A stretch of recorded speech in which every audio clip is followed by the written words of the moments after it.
நற்செய்தி வாசகம். விண்ணிலிருந்து விடியல் நம்மை தேடி வருகிறது. லூக்கா எழுதிய தூய நற்செய்தியிலிருந்து வாசகம். அதிகாரம் 1, இறை வார்த்தைகள் 67 முதல் 79 வரை. அக்காலத்தில் திருமுழுக்கு யோவானின் தந்தை செக்கரியா தூய ஆவியால் ஆட்கொள்ளப்பட்டு உரைத்த இறைவாக்கு.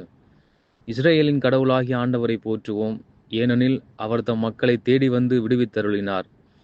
தம் தூய இறைவாக்கினர் வாயினால் தொடக்கம் முதல் அவர் மொழிந்தபடியே அவர் தம் ஊழியராகிய தாவீதின் குடும்பத்தில் வல்லமை உடைய மீட்பர் ஒருவர் நமக்காக தோன்றச் செய்தார்.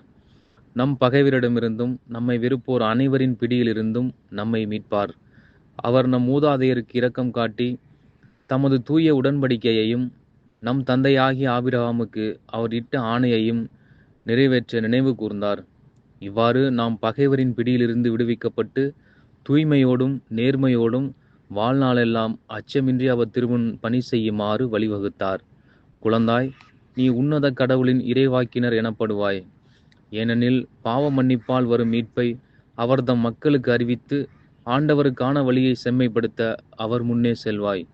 இருளிலும் இறப்பின் பிடியிலும் இருப்போருக்கு ஒளி தரவும் நம்முடைய கால்களை அமைதி வழியில் நடக்கச் செய்யவும் நம் கடவுளின் பரிவுள்ளத்தாலும் இரக்கத்தாலும் விண்ணிலிருந்து விடியல் நம்மை தேடி வருகிறது. ஆண்டவரின் அருள்வாக்கு.